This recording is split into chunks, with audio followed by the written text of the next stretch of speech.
Assalamu alaikum wa rahmatullahi ta'ala wa barakatuh. Bonjour à tous. Dans cette vidéo, on va travailler deux exercices d'analyse 3 du cours Les espaces métriques et normés. Dans le premier exercice, on définit deux applications, D1 et D2, sur le produit cartésien R étoile fois R étoile par leur expression suivante, quel que soit x, y appartenant à E. D1 x, y est égal à la valeur absolue de 1 sur x moins 1 sur y. Et D2 x, y est égal à la valeur absolue de 1 sur x carré moins 1 sur y carré. On nous demande de la première question de voir si D1 et D2 sont des distances sur eux. Et dans la deuxième question, on déterminera les boules ouvertes de centre 1,5 de rayon 1 pour deux distances différentes. La distance D1 et la distance usuelle D définie sur R, qu'on rappellera cette définition au moment de la correction. Pour le deuxième exercice, on définit sur un ensemble quelconque une application du produit cartésien E fois E dans R, ou plus précisément dans R+, par l'expression suivante. Dxy est égal à 0 si x est égal à y, et dxy est égal à a si x est différent de y avec a strictement positif. Dans la première question, on montrera que le couple ED est un espace métrique, c'est-à-dire que D définit bien une distance sur l'ensemble. Et puis dans la deuxième question, on déterminera la boule ouverte et la boule fermée de centre X et de rayon R pour un élément X quelconque de E, et bien sûr pour R strictement positif. Alors pour le premier exercice et pour la première application D1 définie par D1 y égale à la valeur absolue de 1 sur X moins 1 sur Y, on va voir si D1 est une distance. Alors, on rappelle les définitions d'une distance. Distance, c'est une application qui vérifie trois propriétés. La première propriété, c'est la propriété de la nullité de D1, c'est-à-dire il faut voir si D1 x égale s'annule, si et seulement si x est égal à y. La deuxième propriété, c'est la propriété de la symétrie qui dit que l'image du couple xy et de celui de yx doivent être égales par D1. La troisième propriété, c'est ce qu'on appelle la propriété de l'inégalité triangulaire qui consiste à comparer D1xy avec D1xz plus D1zy. Alors, on va voir la première propriété, c'est-à-dire on va voir quand est-ce que D1xy s'annule. C'est seulement si la valeur absolue de 1 sur x moins 1 sur y s'annule, c'est-à-dire ce qui est l'intérieur de la valeur absolue s'annule. C'est équivalent à son tour à ce que 1 sur x est égal à 1 sur y, c'est-à-dire x est égal à y. Donc la première propriété elle est bien vérifiée. Pour la deuxième propriété, on va comparer D1xy avec D1yx. Alors D1xy égale la valeur absolue de 1 sur x moins 1 sur y. Et puisque deux nombres opposés, ils ont la même valeur absolue, c'est-à-dire que la valeur absolue de 1 sur x moins 1 sur y est égale à la valeur absolue de son opposé, c'est-à-dire de 1 sur y moins 1 sur x. Et cette quantité, c'est exactement de gain y, ça veut dire que la deuxième propriété est bien vérifiée. Pour la troisième propriété, on se donne trois nombres réels x, y, z non nuls, et on part de d1xy qui est égal à la valeur absolue de 1 sur x moins 1 sur y. On va ajouter 1 sur z et le retrancher à l'intérieur de la valeur absolue. Et cette somme, on va montrer qu'elle est inférieure ou égale à la somme des valeurs absolues en utilisant bien sûr cette inégalité de la valeur absolue qui dit que la valeur absolue de la somme est inférieure ou égale à la valeur absolue, la somme des valeurs absolues. Donc ça veut dire que cette somme elle est inférieure à la somme de ces deux valeurs absolues. Cette première valeur absolue c'est d1xz, cette deuxième valeur absolue c'est d1zy, c'est-à-dire que d1 vérifie la troisième propriété. Donc D1 vérifie les trois propriétés, donc D1 est une distance sur E. On passe à la deuxième application D2xy qui est égale à la valeur absolue de 1 sur x carré moins 1 sur y carré. On vérifie la première propriété. Alors D2xy s'annule seulement si cette valeur absolue s'annule. Ça veut dire ce qui est à l'intérieur s'annule. C'est-à-dire que 1 sur x carré est égal à 1 sur y carré, ce qui est équivalent à ce que x carré est égal à y carré, et x carré est égal à y carré est équivalent à x est égal à y ou x est égal à moins y.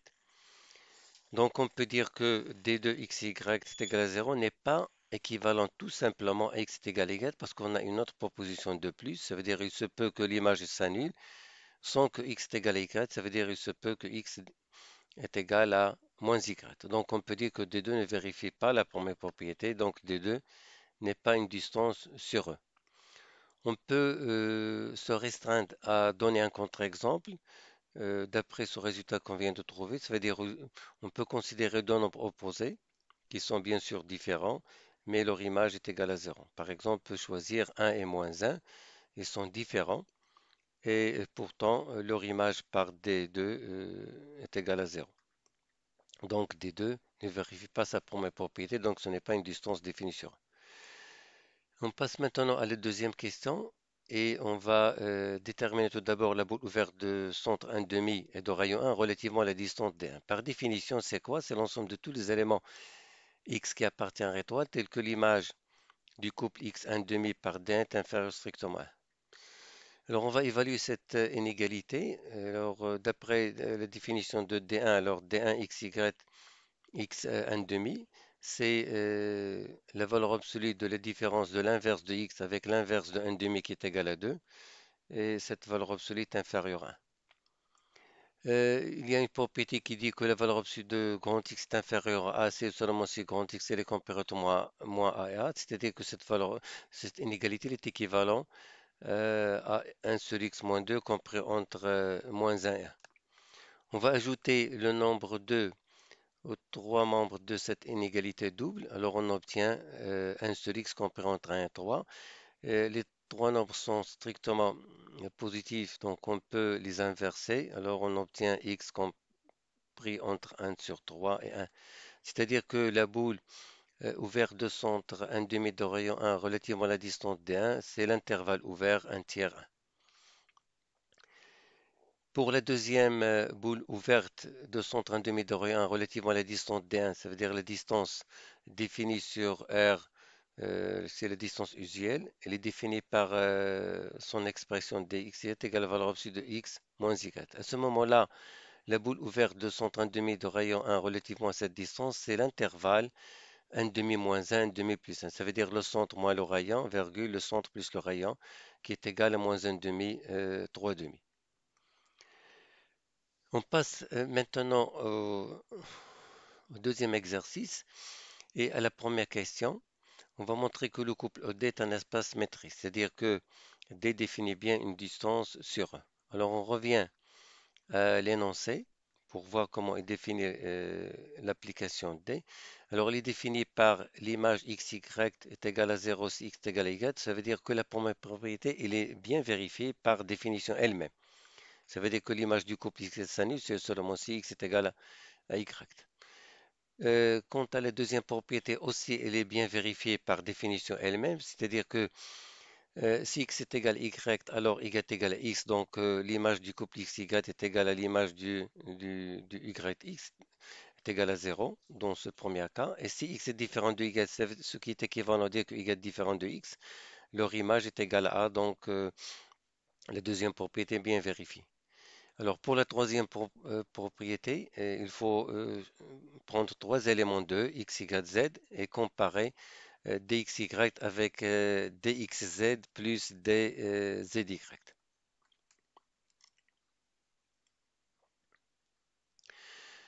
Bon, c'est-à-dire qu'il faut montrer que dxy est inférieur ou égal à dxz plus dzy. Cette inégalité, je vais l'appeler grand I. Et puisque D est défini par deux valeurs, que ce soit 0, que ce soit A, suivant est-ce que x est égal à y ou bien x est différent de y, donc on aura deux cas pour cette première distance, deux cas pour le deuxième, deux cas pour la troisième, c'est-à-dire on aura au total 8 cas. Mais puisque D c'est une application positive, on va se restreindre tout simplement à trois cas. Alors le premier cas, ça va être si x est égal à y à ce moment-là, on va dire que dxy est égal à 0. Donc la première inégalité est bien vérifiée. Pourquoi? Parce que D est positif. Parce que si dx est égal à 0, et puisque dy x z est positif et dz est positif, ça veut dire la somme de deux nombres positifs est positive, c'est-à-dire que cette inégalité est bien vérifiée sans traiter le cas de x est égal à z et x est différent de z et aussi z est égal à y et z différent de y. Pour le deuxième cas, si x est différent de y, alors dx y est égal à a. On distinguera deux cas suivant que x est égal à z ou x est différent de z. Alors si x est différent de y et x est égal à z, alors on obtient x différent de z. Alors à ce moment-là, dxz est égal à 0 et dyz est égal à 1. Donc l'inégalité 1, elle est bien vérifiée. Pourquoi? Parce qu'on aura a inférieur ou égal à 0 plus a et cette inégalité est bien vérifiée. Pour ce troisième cas, c'est-à-dire que si x est différent de y et x est différent de z, alors on a ici dx est égal à a et dxz est égal à a. Donc l'inégalité elle est bien vérifiée. Pourquoi? Parce que si on remplace dx par a et euh, xz par a, alors cette inégalité est bien vérifiée. Pourquoi? Parce qu'en simplifiant par a, on aura dyz supérieur à 0 qui est bien vérifié à cause du fait que d est positif. Voilà, donc cette troisième inégalité est bien vérifiée, donc D est une distance sur E. Donc le couple D est un espace métrique. Dans les deuxièmes questions, on va déterminer la boule ouverte de centre X et de rayon R et la boule fermée de centre X et de rayon R. On va définir tout d'abord ces deux boules. Alors la boule ouverte de centre X et de rayon R, c'est l'ensemble de tous les éléments Y appartenant tels que dx, Y est inférieur strictement à R.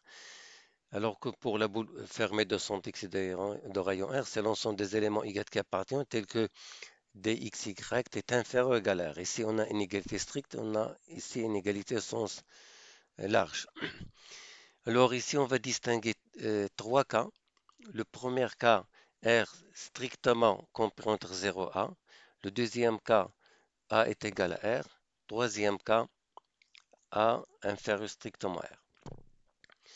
Alors pour le premier cas, si R est entre 0 et A, et puisque dxy prend que deux valeurs 0 et A, alors la seule valeur prise par dxy dans le cas où dx est inférieur à R, c'est tout simplement 0.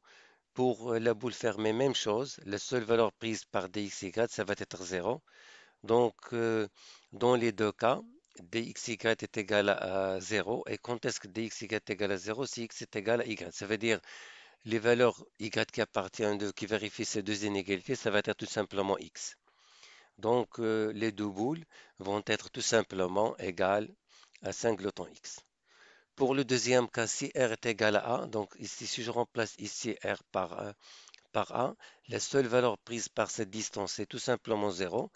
Mais pour la boule fermée, à cause de l'égalité, les deux valeurs sont possibles. Ça veut dire que dxy peut prendre la valeur 0 ou bien la valeur A, parce qu'ici on aura A inférieur ou égal à A, elle est bien vérifiée. Donc pour la boule ouverte, puisque la seule valeur prise par D c'est 0, ça veut dire que Y est égal à X, donc la boule ouverte, ça va être tout simplement singleton X, comme pour le premier cas. Alors que pour la boule fermée, puisque les deux valeurs prises par D sont valables, que ce soit 0, que ce soit A, donc si c'est 0, donc Y est égal à X, si c'est A, c'est-à-dire que Y est différent de X, ça veut dire les autres éléments de E. Donc la boule fermée, ça va être l'ensemble E tout entier. Pour le troisième cas, si R est supérieur strictement à ce moment-là, pour la boule ouverte, les deux valeurs prises par D sont valables, que ce soit 0, que ce soit A. Donc ça veut dire que dans ce cas-là, la boule ouverte, ça va être l'ensemble tout entier. Pour la boule fermée, même chose, ça veut dire les deux valeurs prises par D sont valables, 0 et A. Donc la boule fermée, ça va être aussi, il va couvrir tous les éléments de E, c'est-à-dire c'est E tout entier. Donc ça veut dire dans les deux cas, la boule ouverte et la boule fermée sont égales à l'ensemble E. Et au revoir pour un autre vidéo.